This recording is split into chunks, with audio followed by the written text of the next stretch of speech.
Hello, I'm Micah, and I'm a junior in the software engineering program at UNCW, and I'm here to ask the question, how do you see God in the subject you study? Specifically, how do you see him interacting, working, or any of it?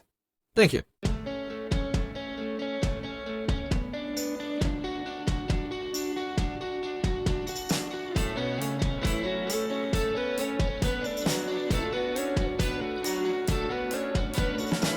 Welcome. This is Meet the Prof, the podcast to encourage Christ-centered conversations between college students and professors. And I'm so glad you're here to join us.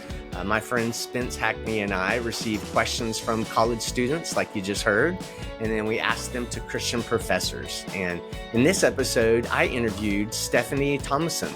She's the Associate Professor of Management at University of Tampa, and she covers some pretty heavy and helpful topics, such as communism, atheism, abortion, with her own personal testimony. She shares some helpful things to help students struggling, and she covers a lot of what's near and dear to her heart, the trustworthiness of the Old Testament and the New Testament. And so I think you'll really enjoy this. And if you're listening and you hear something would help any college student that you know, would you please forward this right to them? Just send a link to them. And please don't forget to like or subscribe to the podcast on whatever app you're using. So without any further ado, here's my interview with Stephanie Thomason. Stephanie, welcome to Meet the Prof. It is so good to be with you now. How are you doing today? Thank you. I'm doing well. Well, I was interested on your Meet the Prof site. You said one of your hobbies is snow skiing, but you live in Tampa. So how does that work? How often do you get to go snow skiing? I don't get to snow ski in Tampa. You might be surprised. We don't have mountains and we don't have snow. So when I do get to snow ski, I try to go to places like Colorado or Wyoming, and they've got some beautiful mountains and blue skies. And so it's a good time. When's the last time you got to go skiing? 2021. In 2021, we went to Breckenridge, actually. Oh, I've heard of that. Are you a black diamond skier? No, I actually was when I was younger, but now I'm blue. Maybe even kind of teal, a little, sometimes the green in there a little bit. That's great. Yep. Green is what I'm most comfortable with. I haven't been in a while, but yeah, that sounds like you're being safer then. Exactly. What's one of the most embarrassing moments you ever had as a college student before we get into more serious questions?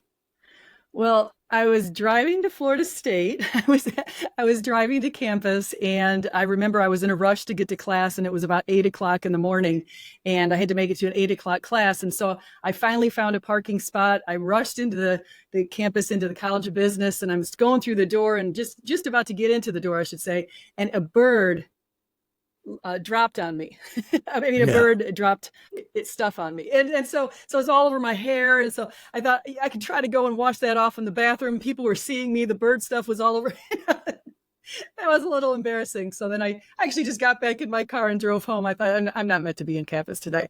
Oh, yeah, you didn't mess with going in. Oh, well, I think students are encouraged to hear that professors are humans too, and you've had things happen that they probably experienced as well. So, well, on your testimony, then to get more serious, you shared some amazing things about an encounter you had with a pastor on an airplane before you really came to faith in Christ, that you had explored some in Eastern mysticism. So tell us more, how did you come to Christ? I was born and raised in the church. I went to a Catholic grade school, Catholic high school for my freshman year. And I kind of fell away from it all in the 90s. The 1990s, I kind of drifted away from the church and sort of moved around, looked at all kinds of different faiths. And I was thinking that Christianity was sort of a default. And it was the one that I didn't think was terribly interesting. I thought the Eastern religions were much more interesting and more exotic. And so I started studying those and thinking that that's the truth. But I did want to know the truth. Like I always wanted to know the truth and to make sure that I'm worshiping the right God, because I did feel like I think you can't look out the window without seeing in creation the presence of Creator. I think that I know that some people who are non-believers might think that's a little crazy, but when I look out the window and I look up into the sky, I think that God is very obvious. And so I wanted to know who he was, or who it was, whatever it was. And so I just started looking and praying and asking God to open my eyes. And then what happened, a bunch of things started happening. And one of them was I found myself getting onto a plane, and I was assigned a seat. But before I got onto the plane, I spotted this man who was a pastor apparently, but I didn't know at the time. And I just thought he looked really ethereal. It was like he glowed. And I felt like there's something very special about him.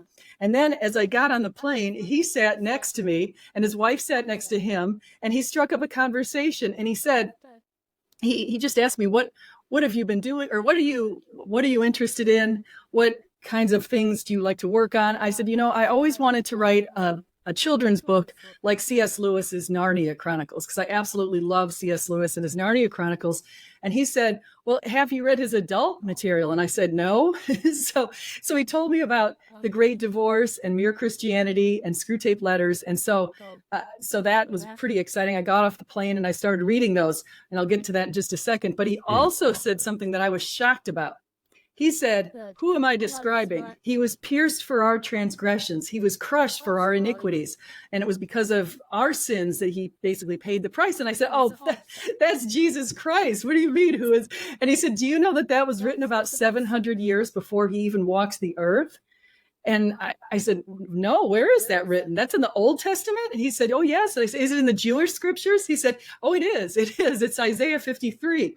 And so since then, I looked into Isaiah. I also found Psalm 22, which also references hands and feet being pierced.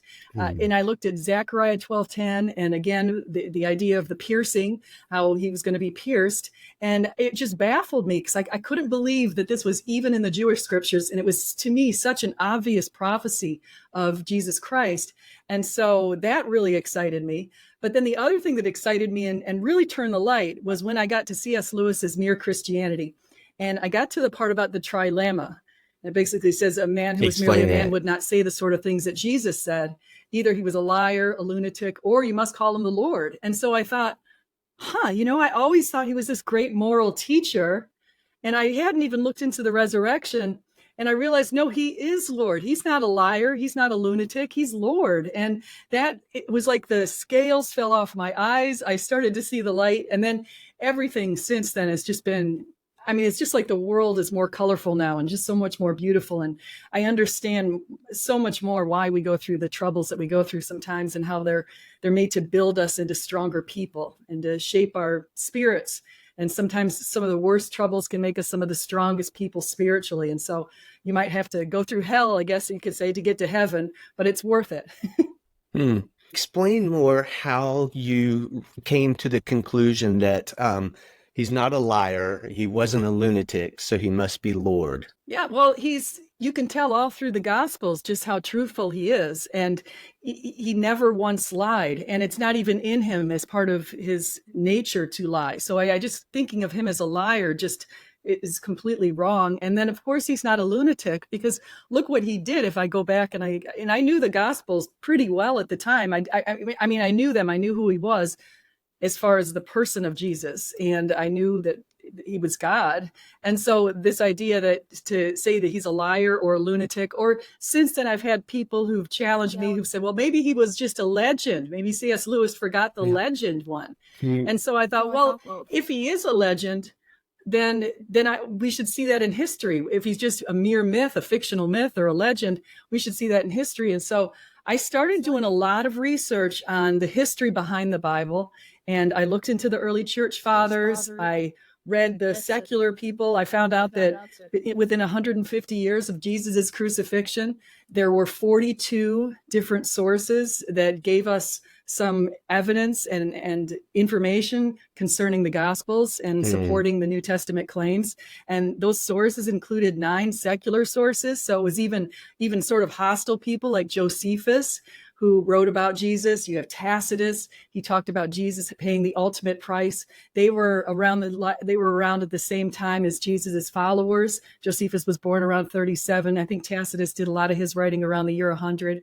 So they were in a position, and also in the ancient Near East, they were in a position to know what they could find out. And so they were writing stuff, early church fathers, Clement of Rome, Clement of Alexandria, Justin Martyr, Irenaeus. There are all these people writing information and supporting the authorship of the Bible, the reliability of the Bible, and all of that good information. And so once you look into that and you look into history and you have an honest approach where I'm not afraid to go and read atheist books, for example, to see what their arguments are against Jesus. Because I used to be afraid when I very first started getting back into Christianity about 12, 13 years ago. But then I started reading their arguments and I thought, they really don't have anything. And even they try to say that the Gospels are anonymous or not reliable. They come up with a lot of different arguments for that. And then I just go back to the early church fathers and I find people like Irenaeus citing Matthew, Mark, Luke, and John by name. So you see this kind of stuff and you just develop more confidence. And so no matter what their arguments are, we can always win because we have the truth. And when you have the truth, you're armed with glory and you've got God by your side, and there really isn't anything better than that. For you, the evidence sounds like it was overwhelming then as you began looking into it. And tell me, how did your life change after you surrendered to Christ this way? You really, the scales came off and you believed in Christ. Well, I've become a lot more purposeful, a lot more intentional. And I realized that I think that there is, at some point at the very end of our lives, I think that we're going to be given, what do they call it? I think we're going to be given insight on what our lives look like through Jesus's eyes.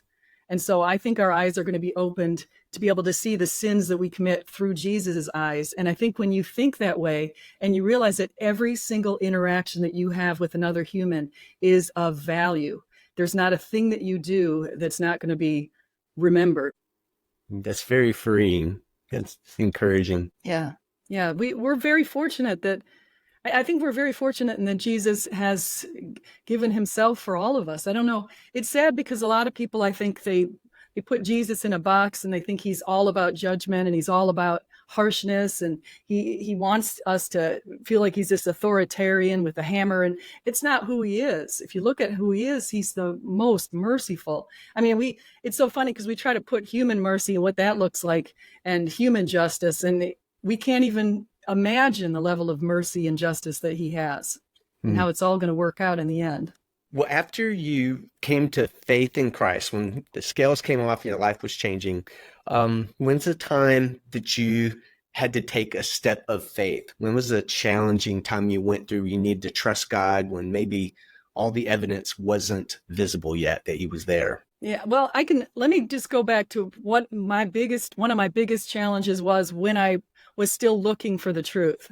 And so I was still in that whole search mode, because this is when I experienced the biggest challenge that my husband and I think we experienced in our lives, is when I was 37, I was pregnant with my second son. And being an older mom, I was very worried, of course, about Down syndrome, thinking, okay, my son might have the markers for Down syndrome and that kind of thing. Then I went to have an ultrasound and the nurse said, oh, he has 2 soft markers for Down syndrome, but don't worry, you can terminate the pregnancy. And I thought, terminate this is my son. I can see his little hands and his little feet, and I can see his cute little body. And he was probably at the time, I think maybe 16 or 17 weeks. So he was pretty far along. And for her to just say that in such a sort of, refer to him as a pregnancy instead of my son. And we had even named him at that point. And so I decided to go back and get on the computer and learn what's it going to be like to be a Down mom, to be a mother of a child with Down syndrome. And so my husband agreed. We're definitely not going to make that choice. But prior to that, I was pro-choice, thinking that was the decision. Now I've become fully. The warrior terminated me. Hey, this is great evidence. Wait, come in. I didn't expect that. I guess he was listening. Mm-hmm. They wanted to terminate me. Yeah, and I became it was well, you can see that he wasn't born with Down syndrome. I had the amniocentesis and it came back that he wasn't going to have Down syndrome, but it was one of those things that really influenced my life on the whole abortion debate and what God wants out of the abortion debate. And it through the years after that, I've just I don't know, your eyes are open, and I think that was a test. I honestly think that was a test that God gave for me and my husband. And Really? to go through that and to understand how that could all be, and the thoughts of a mother who makes other decisions in that particular case, and how again God is very forgiving. So if anyone's on here and they have made those decisions, just repent, pray, ask God for your forgiveness, and because that's a tough one. Thanks for sharing that story.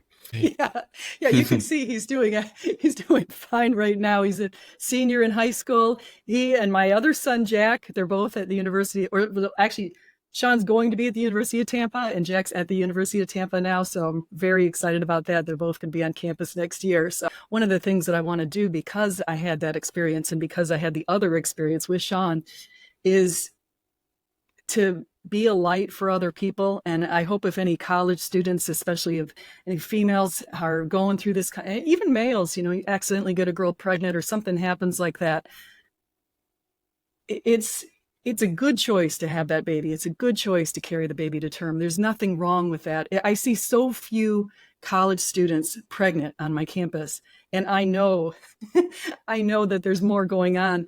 You know what I mean? Like, why do I see so few? Once in a blue moon, I'll see a pregnant college student, and that's usually an older person who's married and that sort of thing. It's usually not the college age kids, and I know these kids are having sex, and I know that obviously sometimes there's mistakes and what's happening, and so I feel like there should be more voices out there saying it's not a bad thing. Carry the baby to term. For every one baby put up for private adoption, there are 36 couples waiting to adopt in the United States. And so if they can't keep the baby themselves, there's loving family for them. So if you go into U.S. adoptions, you'll see that. And you can even go in there and you can see all the parents. You see pictures of them. You see their backgrounds. You can decide. So there's choices for women. If they can't raise the baby themselves, or they don't have parents or someone else who can help them out, there are other people who really would love to just love those kids. What a great encouragement you gave. Thank you for that. Stephanie, how much are you able to talk about your faith with your students? I wish I could talk more about my faith with my students, and I wish I could be. I hope we have more events on campus, more Christian events, more crew events, things like that, where students feel free to talk about their faith. Because in this culture, I think people are sort of, I don't know, the way we are, nobody wants to talk about Jesus. And Jesus is the most important person ever to walk this earth, person/divine person ever to walk the earth. And a lot of times our culture keeps us from saying his name, except people say his name in vain. And so I always wear a cross. I always want to send those signs that I'm a Christian, and you can come to me in my office and talk to me about your faith if you want. I think God has put people of different faiths into my life for a reason. Like my best friends at work, I've got a Muslim friend, a couple of Jewish really good friends, lots of Christian friends too. And then I also, in my faculty, I should say the faculty members and the staff. And then my next door neighbor is Hindu. And so I'm always open to talking about my faith, and I have talked with each of those people about Christianity and that kind of thing. And I love the idea, if a student ever wanted to come and hear about Christianity, I'd love to share why I believe. And because I think people need the hope. I think these days, with the way the culture is and the way life seems kind of treacherous at times, I think that sharing the hope you have and the light you have is really important. I think students need hope. We all do, but more than ever, students feel that need for hope, I think. You're aware I've been collecting questions from college students. They're ones that they know they're going to ask these to Christian professors. So take a listen to this one. Hello, I'm Micah, and I'm a junior in the software engineering program at UNCW. And I'm here to ask the question, how do you see God in the subject you study? Specifically, how do you see him interacting, working, or any of it? Thank you. That's a great question. That's a really good question. And so I will tell you from a perspective of a business management professor. So I teach students who want to one day go on and manage employees. And so what I want them to do when they manage employees is to realize these employees aren't just commodities. These are people. You're managing human capital. And so I wrote my own textbook for my HR class. I've got a human resource management class based on SHRM, based on the Society for Human Resource Management. But I wrote the textbook because I didn't have a textbook that was out there that could have a chapter on servant leadership and ethics. And so I wrote my own and made a chapter on servant leadership and ethics. And because I think servant leadership is the epitome of Jesus Christ. And it's the idea of empowering employees and treating people as they're of value, not that they're just a commodity and a name and a number. You want to make sure that if you're managing people, if you're put into that special role of managing other people, that you're leading them by setting a good example, by living by example, by doing what you say and saying what you do, walking the walk, as they say. And I think that to teach students that, yes, humans have value, that we all have intrinsic human value. In fact, Genesis 1:27, for God made man and woman in his image, we're God's image bearers. And so when you realize that every single other person with whom you interact is God's image bearer of human value, of intrinsic value that isn't conferred by us on them. God has already conferred that intrinsic value on each of us. When you realize that all of your employees are looking to you to be an example, and for me, my students looking to me to be an example, I just want to be Christ through that. And I want to show the examples of the good kind of leaders are the servant leaders. The bad leaders are those sort of authoritarian leaders who just put the hammer down.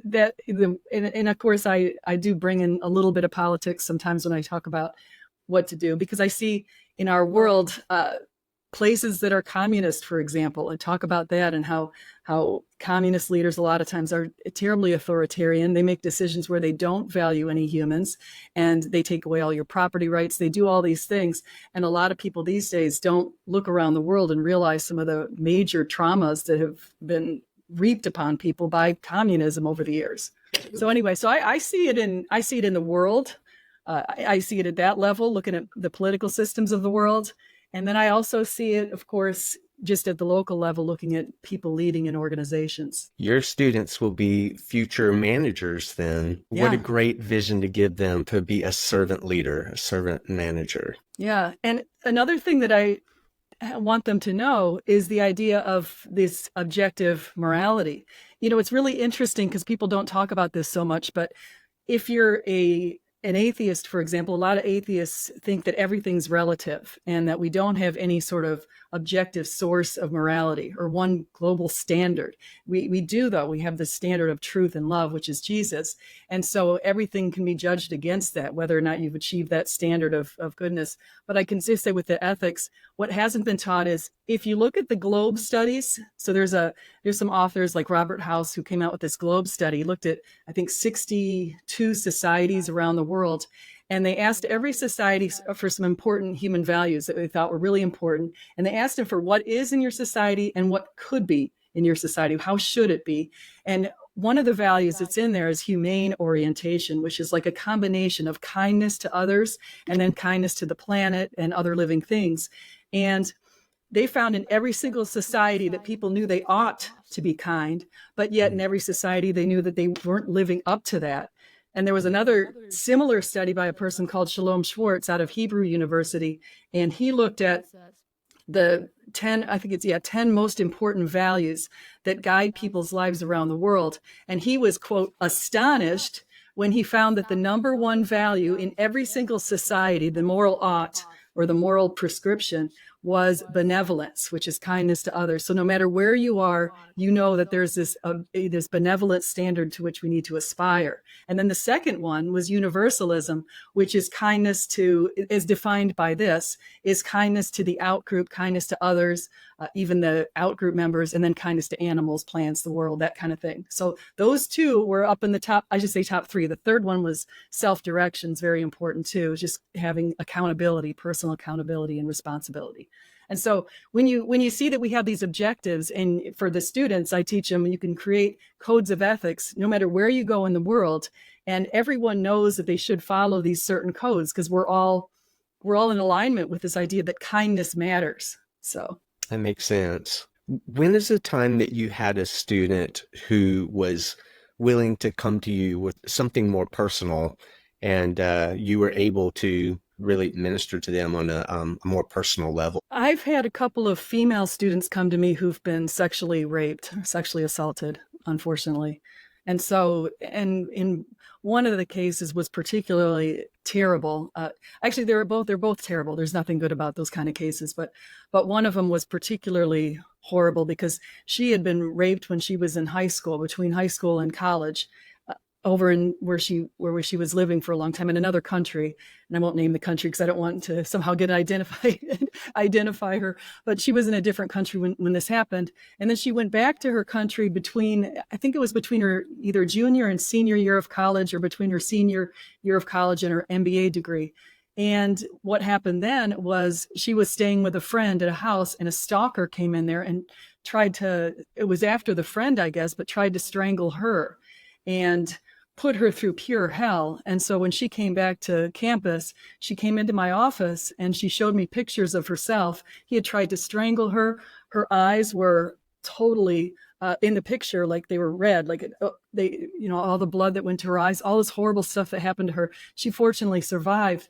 But after that, she gave me a bracelet, and she was agnostic. She decided she was agnostic about God, but she gave me a bracelet, and it had Matthew in it. It said, "Let your light, everybody needs the light you have. Let your light so shine." And so it was engraved on the inside of the bracelet. So I wear that bracelet a lot, and because it reminds me of her. And I brought her to my church that was when I was following the Baptist faith. So I brought her to the Baptist church once, and she seemed like she liked it, but who knows? But she asked me to go, and because she was agnostic, so I didn't know if I should offer it, but I think I might have offered it or said something about it. She asked me to go, and so that was hopefully one good foot forward for her. For her to want to go with you, I think shows that she felt really safe with you, and that she could trust you. That says a lot. Yeah. Yeah, it's those kind of things that students go through. A lot of times you can't see that on the outside. Well, I would say with the student I just mentioned, I spent a lot of time talking about Jesus. And it was interesting because her parents like that a lot. And so when she graduated, they bought me a book called Jerusalem. So, but they said that because of the mother apparently was a priest herself in a church over in this other country. But so this girl had been raised in the church, and had kind of fallen away from it a little bit. But I think because of those stories and because of her love for her parents and her love for her mother, I think that she was very open to talking about Jesus. So she would talk about him and stuff, even though she said she was agnostic. She was definitely open to talking about him and hearing about him. And I know she's thriving right now from what I heard. Yeah, it was funny because she gave me as a reference, and I talked to this potential employer when she was up against, I think it was 4 or 5 other candidates, spent about a half hour on the phone with him, and he was grilling me. Because she was working under me as a graduate assistant for a long time. And so he really grilled me quite a bit. And I gave some stories about her and about how I believe she was just an amazing woman who was going to do really well if she's put into a position that she was possibly being offered. And of course, she was offered that position. That's where she's been thriving ever since. And so it's just been great. I love that. That's a true success story. I know that many faculty cling on to those success stories when students do well. Well, Stephanie, we do. Now it's time for the lightning round. This is where I'll just ask you some short questions, and you can give the first answers that come to mind for you. So what advice would you give your 18-year-old self? I've heard people ask that question, and sometimes they say, I wouldn't give my 18-year-old self any advice. And that's wrong. I would tell my 18-year-old self, stay in church. Do not leave the church. Don't wobble. Don't leave. Don't run away. And keep going in, keep worshiping, keep appreciating Jesus. You can go and look at other religions as I did, but don't spend too much time into those religions. Invest your time in Christianity. Because I wish I'd done that myself. And so that's what I did. And as I told you, I left in my 20s. I just sort of flailed around for a long time, too long of a time. And so all those years I missed. And so.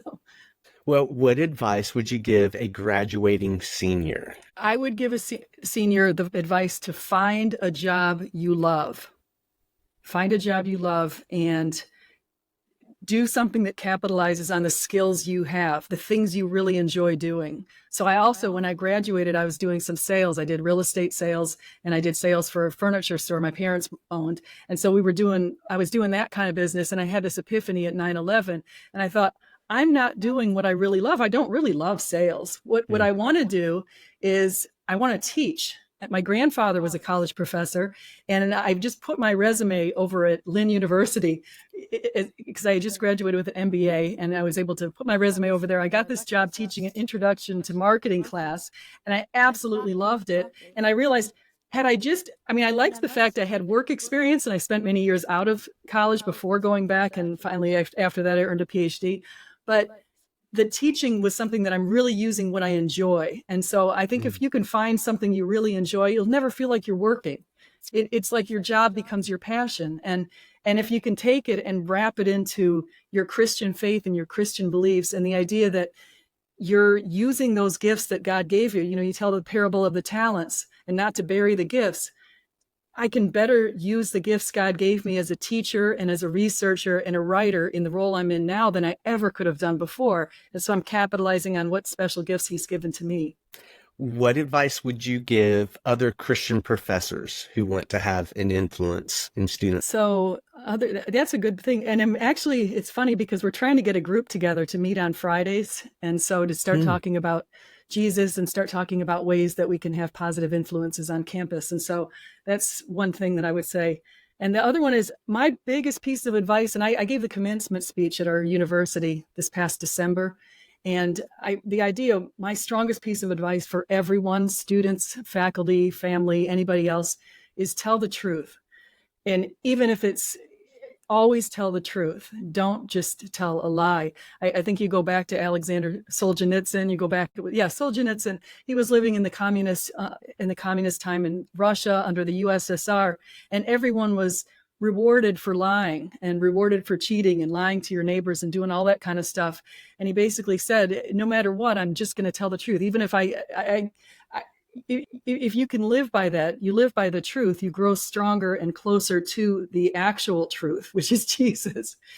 Well, and then what advice would you give to parents of college students? I would give parents the advice to make sure you raise your kids with hope and the truth. And make sure when they go off to college, and I wrote a couple little books that I gave my sons, although they don't like to read the books. So now I'm doing YouTube channel because I figure maybe they'll listen to that.